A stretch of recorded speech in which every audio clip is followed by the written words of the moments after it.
welcome to the CHS Voice broadcast. I'm Justice Zimmerman. And I'm Luis Mendez. And today our first news story is one about the school renovation. Here's the courtyard and auditorium update by Matthew, Lewis, and Adam. The auditorium and courtyard at Cortland Junior Senior High School is under construction for a majority of last year. Its redevelopment began in June 2019, and it's almost been a full school year since its completion. With the original being constructed in 1964, it was long overdue for something new. The courtyard, while not outdated, needed to be updated to improve the safety of students and staff. The auditorium inside has been given a new sound system, new flooring, new seats, and even a new entrance. Outside, the auditorium features a Cortland logo and a raised look. There's a lot of things better about this one. So the old auditorium hadn't really seen many updates since it was maybe updated around somewhere in the 70s. If you remember walking in there, it was ugly. It was brown walls with orange and brown seats. The only things that had been really updated from the 70s were some new curtains had been put in, and we had got a couple more sound system things, but now it looks nice. It sounds so much better. There was no acoustical work in the auditorium before, and now it's a very acoustically sound space for the performances that are going to go on in there, and there's a lot more technology built into this space as well. Another thing people will notice is the sound system is completely revamped, leading to better acoustics and a better sound overall. There's actually a bunch of different systems that are built into the one auditorium. One of the systems is actually a digital acoustic system. So the space can be adjusted the way it sounds just by pressing a button backstage. So you can make it sound like a smaller hall or a larger performance space. So we'll be able to, ideally in the future with things like plays and choral concerts, we could perform without any microphones. Musicals will still use microphones, but then the main sound system has improved speakers, there's a better board, and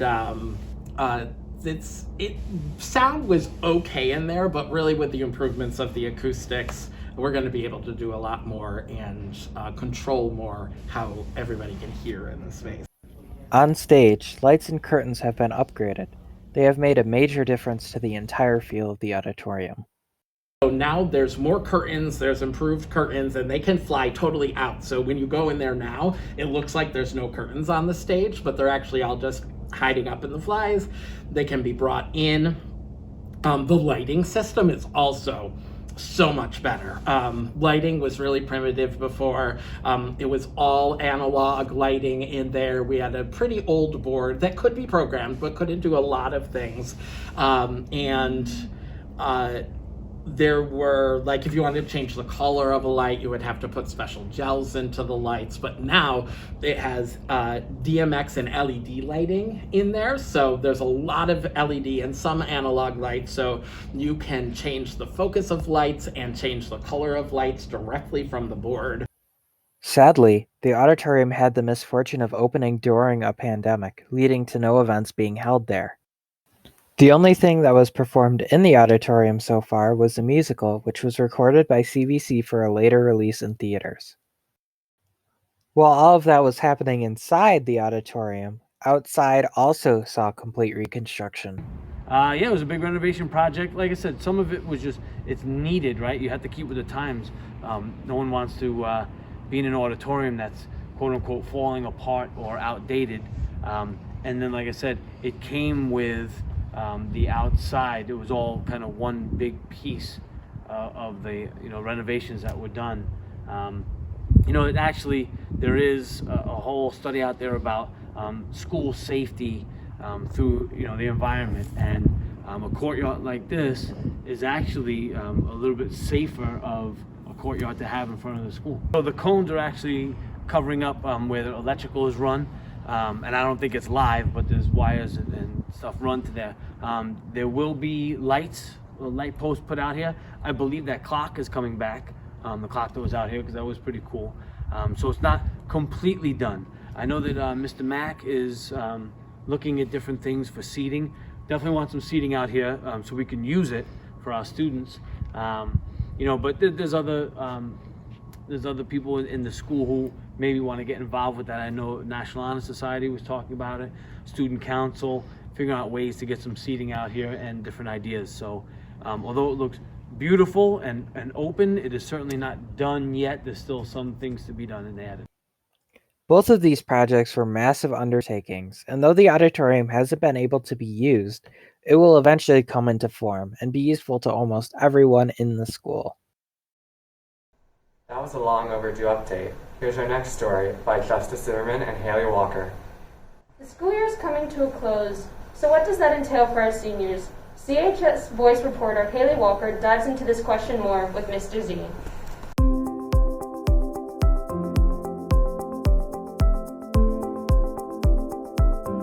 John Zarconi, that's Mr. Z to you, 1112 principal. Okay, thank you.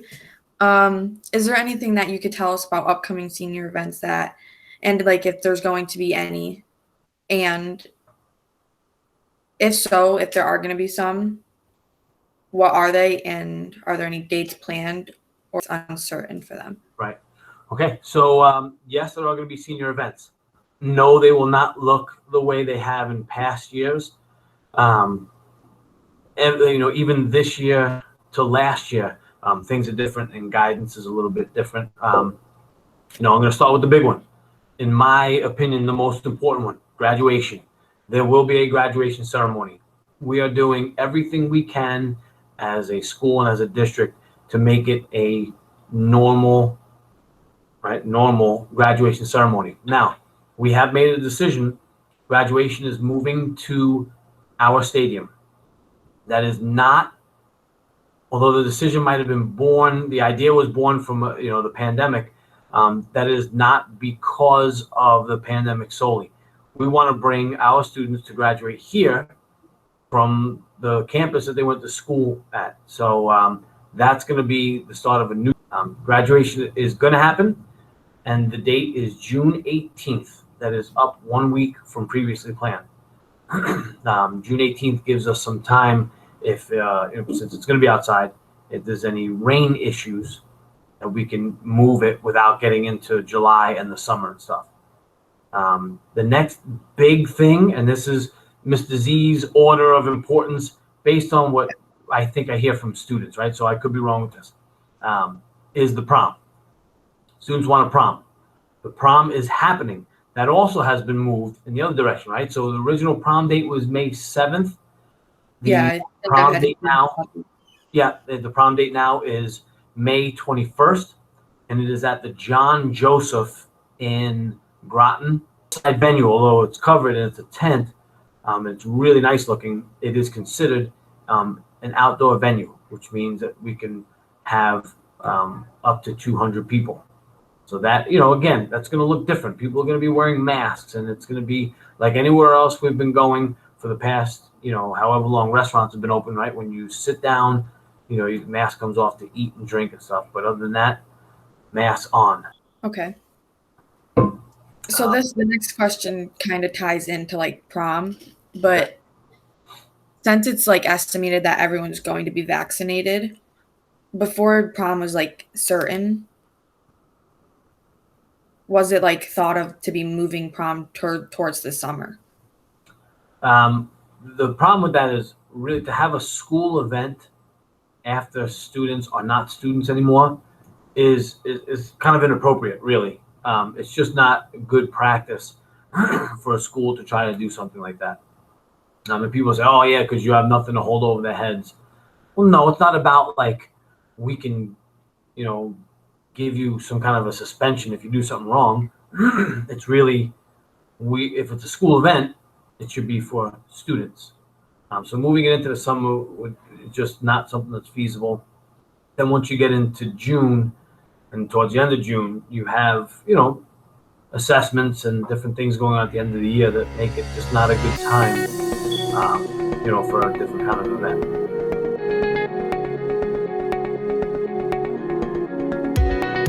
Now to see how this school year is going for our CHS students from an in-person standpoint and an at-home learner.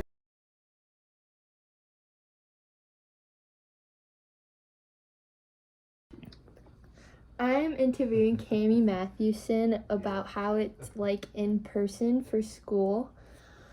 Cami, do you want to say hi? Hello. Okay, so my first question for you is, what is it like in person?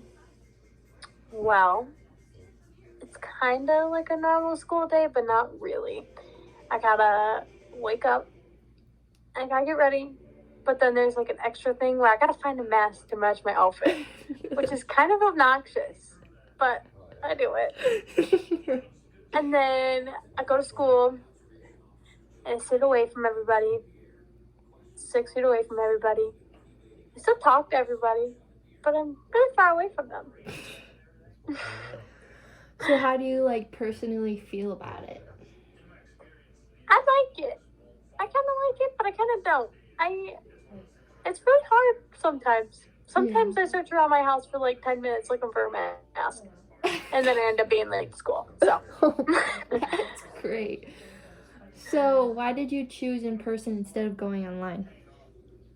I chose in person because I like the socialization with everybody, and then I like having structure. Like I like waking up and going to school and then Yeah, coming like a home. routine, you know?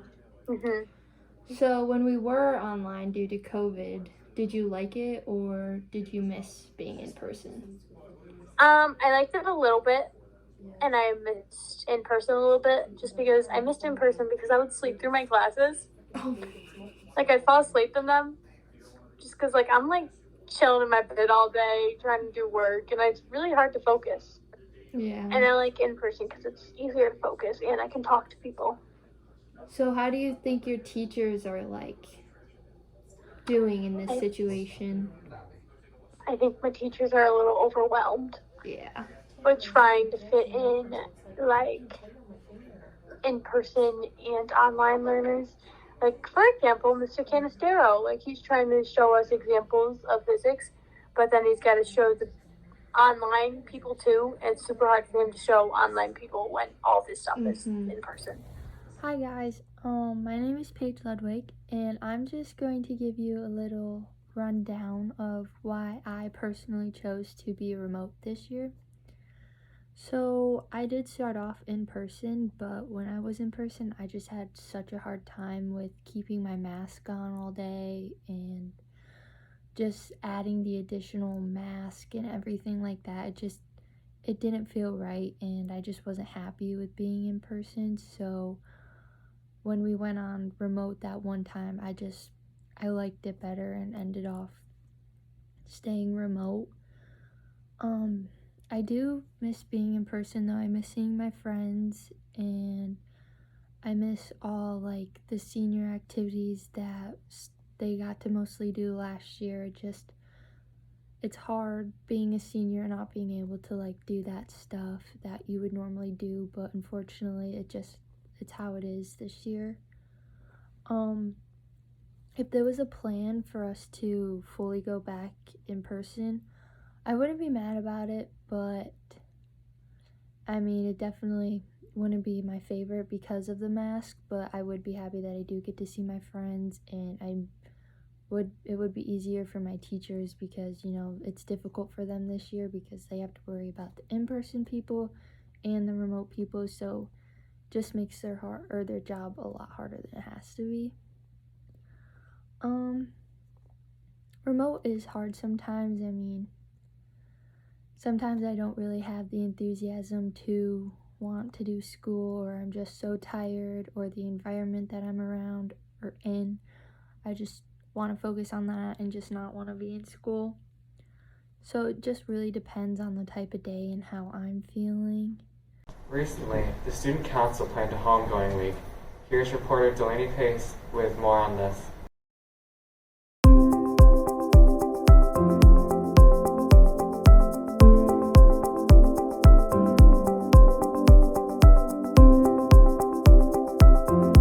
Today I'm here with Grace Hinman, our Student Council president, and she's going to be telling us a little bit more about Student Council. Yes, so Student Council is a school-run group with roughly 100 students that are divided into 8 committees. what we try to do is coordinate events for our school district and community. Wow, that's great. So could you fill me in on more events that are like upcoming that are planned? Yes, so actually we have a homegoing week. So instead of a homecoming, because we couldn't do it in the beginning of the year, we have a homegoing now. So let me tell you about some events that we're doing. So Monday, April 26th through Friday the 30th is going to be our Spirit Days. So would you like to hear about those events? Yeah, what days? Okay, so Monday is going to be Pajama Day, Tuesday's Career Day, Wednesday's Beach Day, Thursday's Outdoors Day, and then Friday is going to be our Purple and White Day for our juniors and seniors pep rally.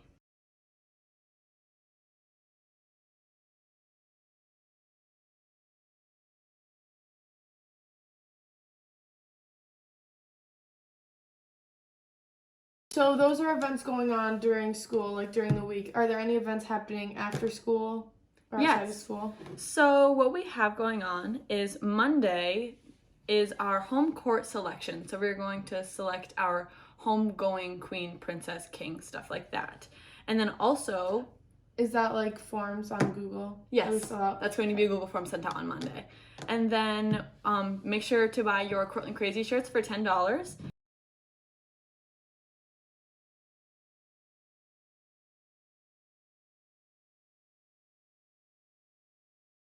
I've heard a little bit about Mr. CHS. Could you fill me in on what that is and when it is? Yes, so some details about Mr. CHS.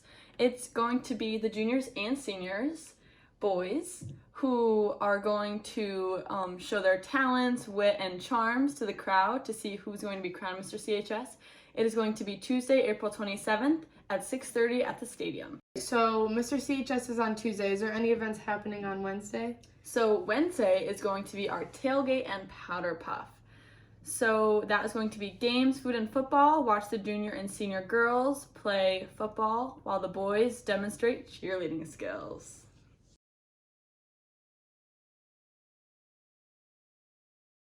Wow, that sounds like a fun homegoing week. Are there any pep rallies planned? Yes, so due to COVID, we have to separate our pep rally a little bit differently this year. So for in-person students, our 9th and 10th graders are going to have their pep rally on Thursday the 29th, and then our 11th and 12th graders are going to have theirs on Friday. And then during this pep rally, the sports teams are going to be announced along with the homegoing court and then some games.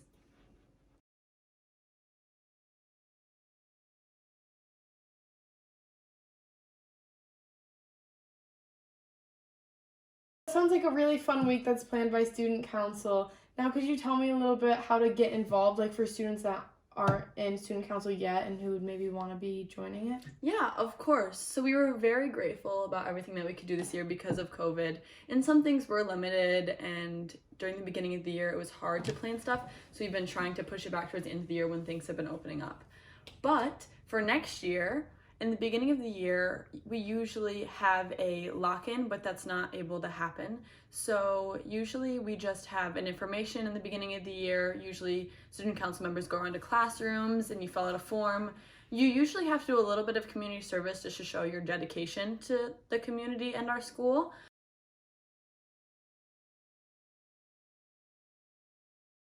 But student council is a great way to get involved in your community and school. And it feels very rewarding to be able to be a part of creating those memories and experiences for your peers. Thank you so much for your time, Grace. I really enjoyed learning more about student council. Yeah, of course. It was a pleasure to be here. Thank you, Delaney, for that amazing insight on last week's homegoing week. Next, we have reporter Chris McDuffie with some information about how the football players feel about having their season in the spring.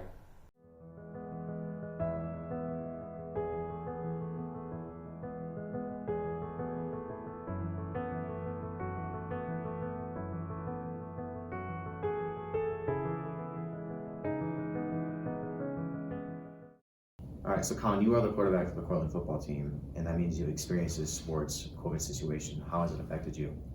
Well, it's kind of sucked.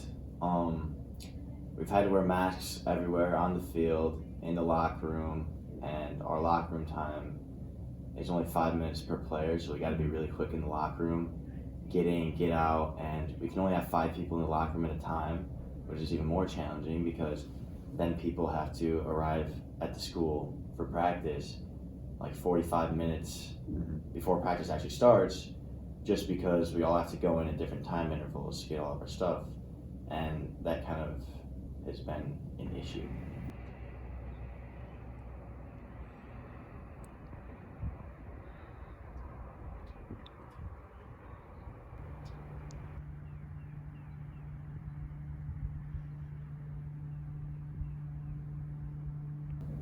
Going off of that, there's a limit for 2 spectators. How do you feel about that? I think that could be changed because we don't have that many people on our team, and most other teams don't have like 50 players. And so the limit for outside activities is 200 people in total. And so we're not anywhere near reaching that like threshold. So I definitely think that it should just be 200 people per game, and then figure out a way to guarantee the players' parents and family a way in. That way other like people from the school aren't taking those parent slots if they do get in, because you know, if you're not signing up for that 2-player limit, then there's a possibility that a parent might lose their spot to somebody at the school that wants to go to the game. So they need a way to counter that. But I definitely think that we should just I think that we should have gotten rid of the 2-player limit and just gone for the 200. Where you don't need to sign up. Yeah. Yeah. So Jaden, you played basketball, football, and are now playing lacrosse. Yes. How has this affected your mentality and your physical aspects of your life? So going one season to another, physically, like I started off with shin splints in basketball, and then we went straight to football, and my body had no time to heal. And then straight into lacrosse, had even more problems. Mentally, it's very stressful, like being hurt all the time. But like it pushes my mind and body to like another stage that like I didn't know I could.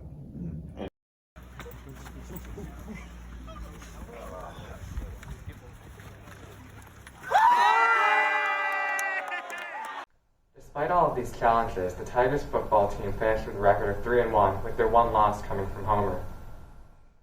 Have you ever wanted to know how the Moisachik field got its name, or what teacher got their finger cut off by their mom?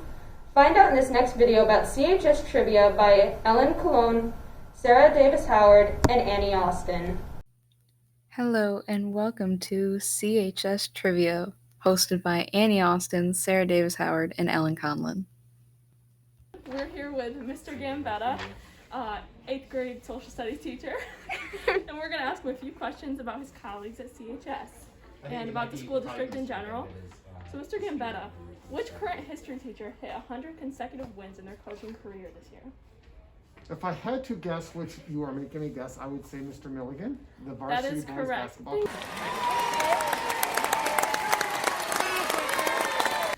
What is the first name of the person that Moisachik Field is named after? Oh, Coach Mushy. Yeah. Yeah, Coach PE teacher, coach. He's amazing, and there's a beautiful plaque talking about what he's done for the school district. Right. That was very, very good. What science teacher got their finger chopped off by their mom? But it's now repackaged. Bill Nye, the science guy. No, I was going to be cool. Okay, I don't know that one. If I had to guess, I would not think Mr. Ulrich. I would not think Ms. Frost. I would not think Mr. Johnson. So I would have to say, who's, no, it's not Miss Latham. Mr. Canistero. Oh! It was Miss Latham. Oh, it was Miss Latham. I just want to say my defense. Whenever I go to shake her hand, she won't shake my hand or high five me, so she's hiding that missing finger really well. Yeah. Thanks so much for interviewing with us today, Mr. Oh, Gambetta. thanks for including me. It's so nice seeing you kids. Have a great day. Hello, everyone. We're here with English teacher, Mr. Morgan, and we're going to quiz him on CHS trivia and trivia about his fellow colleagues. All right, Mr. Morgan, the first question is, which administrator has raced motocross in their lifetime? Raced the motocross. Administrator raced the motocross. That means I'll come in. Oh my God, that's right! Ding, ding, ding. What year was the high school built, the current high school built?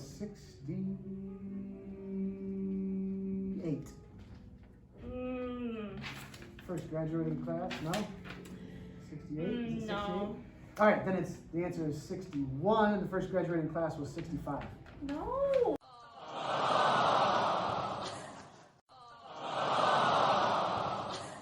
High school. Okay. The high school is down at the county office building back there. Anyway, I think we have to fact check this one. All right, keep going. Which science teacher has triplets? That'd be Mr. Ulrich. He's my parents' neighbor. Keep going. Ding, ding, ding. That's it. You got I win? 2 right. 2 out of 3. That's passing. That's a 67%. Great seeing you guys. We're here with global teacher Miss Farah asking her CHS trivia questions.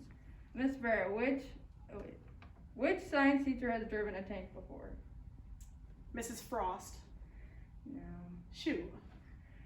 Which former elementary school operated as its own school district until 1965? Virgil. Correct. Which teacher can deadlift 3 times their body weight? Mr. Levington. Mr. Reeve. But Mr. Levington can too. Right. Okay, Yeah. that's what I So she thought. got that one right. So that's a point for me. Yeah. I'm here with Mr. Guido, history teacher here at Cortland High School, and we're going to ask him some trivia today. Which administrator played wrestling and lacrosse in college? Mr. Z. Ding, ding, ding. Got that one right. So the next one is, how long was Mr. Who's superintendent for? Mr. Hoos. I want to say 7 years. Oh, close. It was 8 years. 8, okay. What year did the new stadium at Cortland High School go in? Where did it go in? 2008. Close. It was 2012. 12. Really? Yeah. I thought it was long. I thought it's been longer than that. No, it was the year that my sister graduated. Ah, okay. Yeah. Thank you for helping us out, Mr. Guy. It was a pleasure seeing you. Yeah, well, thank you, ladies. Have a good one. Hi, everyone. We're here with Nurse Mrs. Myers. Going to ask her some questions about her colleagues today and about the school district. Which class paid for the senior lounge, which has since been removed? That was either Nate McCormick's year or the year before them. What year? So that would be it was either 2016 or 2017. 2012. Oh, okay, well, nice suck. Which science teacher got their hand stuck in a cow? At Cornell. That helps. Becky Frost. Yes! Ding, ding, ding. She got that right. Which science teacher makes their own knives and practices the blacksmith trade? Mr. Dubé, maybe. Mm-mm. Mr. Johnson. Oh. Well, thanks so much for interviewing with us today, Mrs. Myers. I hope you have a great day. You too. As our interviews have come to an end, we'd like to thank everyone who participated, and thanks for watching. What an interesting video about the CHS trivia. Thank you, Annie, Sarah, and Ellen. Thank you for watching the CHS Voice broadcast. I'm Luis Mendez. And I'm Justice Zimmerman. Seek truth and report it.